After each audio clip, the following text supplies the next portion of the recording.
Recently, I was rewatching Disney's Hercules, and let me stress that I'm talking about Disney's Hercules, which is its own separate universe from mythology's Hercules, and I noticed a key issue with the movie that I'd like to bring up today. Early on in the film, young Hercules travels to the Temple of Zeus to find his origin story, and Zeus tells him that he's actually a god turned mortal, and that he can rejoin the gods again, but only if he proves himself a hero because... And only gods can live on Mount Olympus.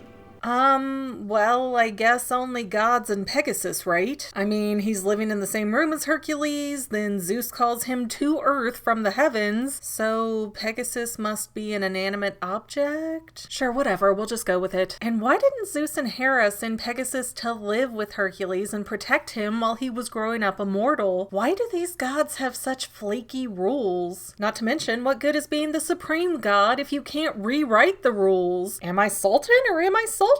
To prove this hypocrisy further, Hercules trains with Philoctetes, then goes on to be the Superman of Thebes, and when Herc returns to the Temple of Zeus as a famous and rich man, he's told that his heroic deeds weren't good enough, and you thought your parents' approval was tough to get. Now, I think the moral here is that Hercules' acts, while heroic in nature, really didn't amount to a lot because Hercules was supposedly risking nothing to do them. Herc had a super strength, and most of his feats were done in a montage sequence, making them seem like quick and easy work. I mean, hey, we even see him fight the Hydra monster in real time, and that only took about 5 minutes to kill. So because Hercules was unreasonably strong, his acts were more doing his part for society over actually seen as hero work. Or at least, so say the gods. It's also implied at the end of the film that Zeus is the one who can evolve and de-evolve people into god status, as the nod of Zeus's head seems to make Hercules mortal again so that he can stay with Meg. But there's a problem with all of that. In the opening sequence of the film, we're introduced to the Muses who tell us,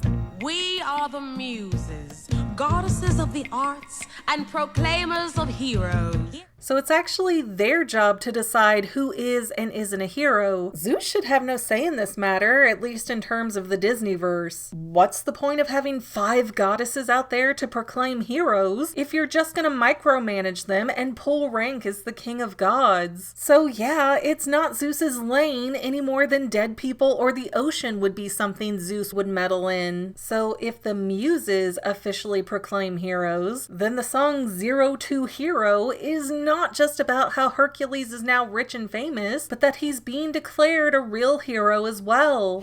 Zero to hero, no time back.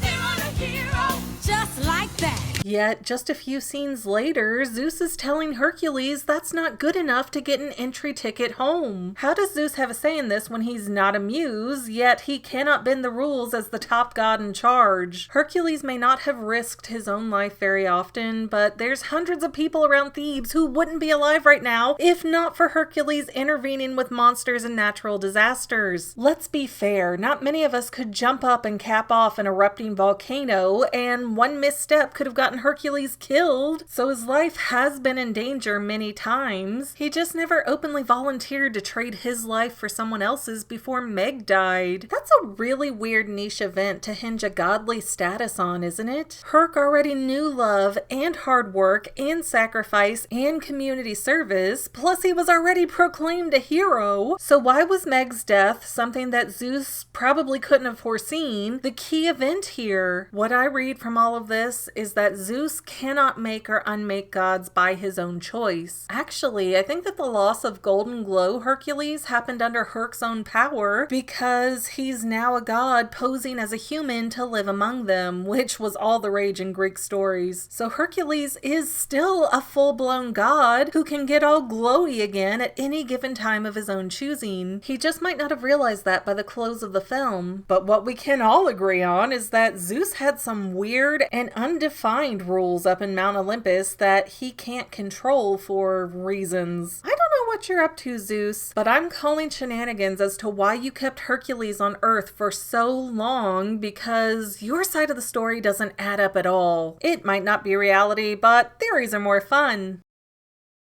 Fan mail, shout out. fan mail shout out. I owe a special shout out today to Ashley from National Park, New Jersey, who sent me this really adorable, awesome fan art. I love it so much. It's so cool. So thank you so much, Ashley. I'm sending you back a little Fangirl gift packet in the mail. And don't forget to say hi in the comments. And if you'd like to mail me something, I have my P.O. Box address on my main channel page in the About section. I'm not going to put it in the video in case it changes in the future, but it will be in the About section on my channel page on YouTube. So thank you. Well, that's all I have for now, but this video's not quite over yet. I get a lot of comments that say, do a theory on this topic, but I've already done those theories. So please consider going to my main channel page and clicking on the video tab so that way you can see everything I've done. You will probably find a lot of things you like that you never even knew that I posted. I want to let you know that I also have two other channels, Say Halo Goodbye Gaming and the Fanily Family Vlogs. Thank you so much for watching, and I hope you enjoyed enough to hit subscribe and share. I can use all the help I can get to let other people know that this channel exists. And if you made it this far, leave me a comment that says something like, hey, I made it to the end. And then let me know what kind of videos you want to see in the future. I can't make any promises, but the more people that request something, the more I can look into it. Okay, well, I love you. I'll see you in the next video.